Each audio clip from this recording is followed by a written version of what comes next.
इस समय की सबसे बड़ी खबर है, बंगाल की खाड़ी में साइक्लोन का खतरा मंडरा रहा है और ये जो सिस्टम बन रहा था और ज़्यादा खतरनाक हो चला है। आइए हम आपको दिखाते हैं सैटेलाइट इमेजरी में क्या दिख रहा है इस वक्त की। अगर हम बात करें तो यहाँ पर आप देख सकते हैं कि किस तरीके से ज़बरदस्त बादल छा गए हैं और ज़ोरदार तरीके से ये सिस्टम बन रहा है, उमड़ घुमड़ रहा है। अगर हम बे ऑफ बंगाल की बात करें तो यहाँ पर आप निश्चित तौर पर ये ताज़ा सैटेलाइट इमेजरी है, इसमें आप देख सकते हैं कि किस तरीके की स्थिति बन रही है और ये स्थिति वाकई खतरनाक है। खतरनाक इसलिए है क्योंकि मौसम विभाग ने चेतावनी दी है, यहाँ से जो सिस्टम बनेगा, यहाँ से जो साइक्लोन बनेगा वो ज़बरदस्त तरीके से खतरनाक होगा। एक्सट्रीमली सीवियर साइक्लोन बनने की भविष्यवाणी मौसम विभाग ने दी है, यानी ज़बरदस्त तरीके का साइक्लोन बनने जा रहा है और इससे जो खतरा पैदा होगा वो उड़ीसा और पश्चिम बंगाल के लिए होगा। ये इलाके जो अभी शांत हैं, यानी उड़ीसा और पश्चिम बंगाल, वहाँ पर ये खतरा जाएगा और यहाँ पर हम कह सकते हैं जो साइक्लोन है ज़बरदस्त तरीके से उमड़ घुमड़ रहा है। और आइए हम आपको दिखाते हैं इसका जो प्रेडिक्शन किया जा रहा है किस तरीके से किया जा रहा है।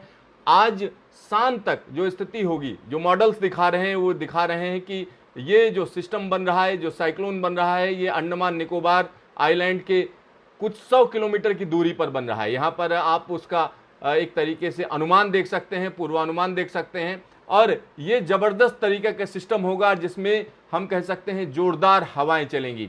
चलिए आइए हम आपको दिखाते हैं ताज़ा बुलेटिन जो मौसम विभाग ने जारी किया है। मौसम विभाग ने कहा है कि अभी का जो सिस्टम है वो डिप्रेशन बन चुका है, यानी डिप्रेशन हो चुका है और इसको डिप्रेशन कैटेगरी में रखते हैं, depression over the south east bay of Bengal.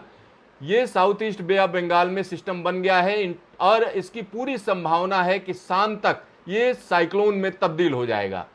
शाम तक ये साइक्लोन में तब्दील हो जाएगा और इसके लिए हम कह सकते हैं येलो मैसेज डाल दिया गया है, यानी तमाम जो सरकारें हैं उनको अलर्ट कर दिया गया है और कहा गया है ये सिस्टम कब तक रहेगा, यानी ये 16 तारीख से जब क्रिएट हो जाएगा, यानी आज शाम को, तो उसके बाद 18 से 20 तारीख के बीच में हम कह सकते हैं कि ये पश्चिम बंगाल पहुंच जाएगा, यानी 18 से लेकर 20 तारीख के बीच में पश्चिम बंगाल पहुंच जाएगा। चलिए अभी के जो अनुमान है वो हम आपको दिखाते हैं। इस समय की अगर हम बात करें, सुबह सुबह की अगर हम बात करते हैं, थोड़ी देर पहले क्या स्थिति थी, तो इसमें कहा जा रहा है कि डिप्रेशन बन चुका है और इसमें जो हवाओं की रफ्तार थी 40 से 50 किलोमीटर प्रति घंटे की थी। और 11:30 बजे की स्थिति अगर देखें, यानी अभी की बात करें, तो अभी ये डीप डिप्रेशन में तब्दील हो चुका है, यानी इस समय जो हम आपको तस्वीरें दिखा रहे थे डीप डिप्रेशन है और 50 से 60 किलोमीटर की स्पीड में इसमें हवाएं चल रही हैं। 16 तारीख की शाम को, यानी शाम को 5:30 बजे तक ये स्थिति क्या होगी, ये साइक्लोनिक स्टॉर्म में तब्दील हो जाएगा। जब ये साइक्लोन बन जाएगा तो इसका नाम अम्पन होगा, अम्पन। और इसके अलावा धीरे धीरे इसकी स्पीड बढ़ती चली जाएगी, फिर आज ही ये रात तक इसकी स्पीड 75 से 85 किलोमीटर और उसके बाद हम कह सकते हैं वेरी सीवियर साइक्लोन बन जाएगा। 18 तारीख को वेरी सीवियर साइक्लोन बनेगा और उसके बाद 19 तारीख की अगर हम बात करते हैं तो ये तूफान और जबरदस्त हो जाएगा, यानी 19 तारीख को ये एक्सट्रीमली सीवियर साइक्लोनिक स्टॉर्म बन जाएगा। और उसके बाद की अगर हम बात करें, यानी 19 तारीख को जो स्थिति होगी उसमें हम कह सकते हैं 170 से 180 किलोमीटर प्रति घंटे की रफ्तार से इसमें हवाएं होंगी और 20 तारीख को जब ये लैंडफॉल करेगा तब हम कह सकते हैं 160 से 170 किलोमीटर प्रति घंटे की रफ्तार से इसमें हवाएं चल रही होंगी।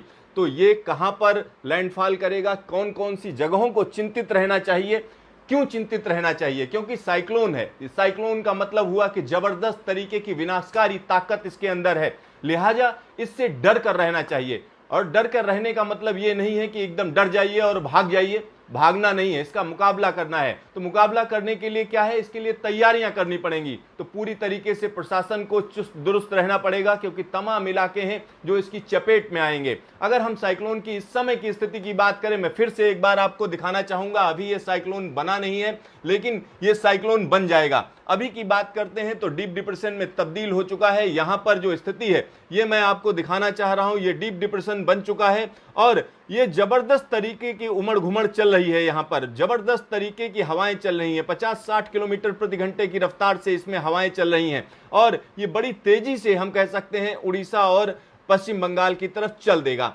आइए अब हम आपको दिखाते हैं कि किस तरीके की स्थिति होगी, क्या क्या होगा इसमें इसकी वजह से जो चेतावनी दी गई है वो मैं आपको दिखाना चाहता हूं। यहां पर देखिए क्या चेतावनी दी है मौसम विभाग ने। मौसम विभाग ने जो चेतावनी दी है, जिन जिन जगहों को सतर्क किया है वहां पर लोगों को सतर्क रहना चाहिए। अंडमान निकोबार आइलैंड में अभी लोगों को सतर्क किया जा रहा है। साथ ही साथ पश्चिम बंगाल के तमाम इलाके हैं जहां पर उड़ीसा और गंगेटिक वेस्ट बंगाल को सतर्क किया जा रहा है कि 20 तारीख के आसपास यहां पर जबरदस्त तरीके की बारिश शुरू होगी 19 और 20 तारीख को, और जिसकी वजह से लोगों को अभी से तैयारी कर लेनी चाहिए। तो यहां पर निश्चित तौर पर चिंता की बात है। विंड वार्निंग भी जारी की गई है।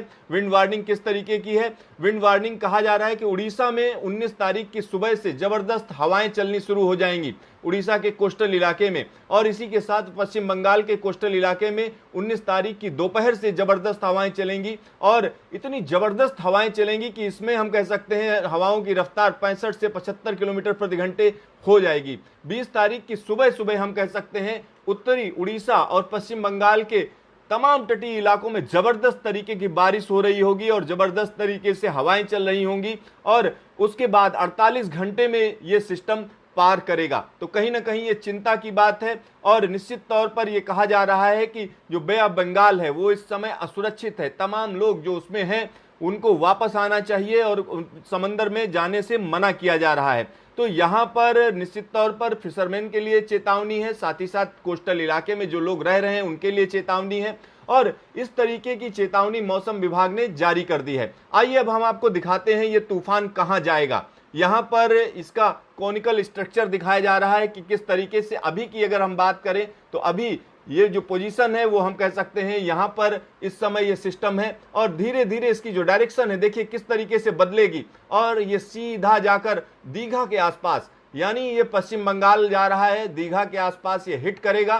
कब हिट करेगा? 20 तारीख के आसपास, यानी 20 तारीख के आसपास। अभी के जो अनुमान है ये अनुमान है, ये रियलिटी नहीं है, लेकिन जैसे जैसे सिस्टम पास में पहुंचता है इसका जो फोरकास्ट है वो बदलता जाता है। तो हो सकता है कि 19-20 के आसपास ये दीघा के तट को क्रॉस करे। तो कहीं ना कहीं पश्चिम बंगाल पर बड़ी आफत है। निश्चित तौर पर इस समय अगर हम बात करें कि तमाम इलाके कौन कौन से प्रभावित होंगे, इसका कौन का क्या क्या दिखाता है, किस किस इलाके में जबरदस्त प्रभाव होगा, तो यहां पर आप देख सकते हैं जो इलाका ग्रीन में दिख रहा है, ग्रीन और उसके बाद येलो और रेड, वहां पर निश्चित तौर पर विनाशकारी प्रभाव रहेगा। तो यहां पर पश्चिम बंगाल के लिए बड़ी चेतावनी है, क्योंकि पश्चिम बंगाल में ये होने जा रहा है। और इस समय की अगर हम बात करते हैं तो इस समय डीप डिप्रेशन में तब्दील हो चुका है। शाम तक ये साइक्लोनिक स्टॉर्म बन जाएगा, यानी साइक्लोन अम्पन विनाश के लिए तैयार हो रहा है। तो कहीं ना कहीं निश्चित तौर पर यह कहा जा सकता है कि पश्चिम बंगाल के लोगों को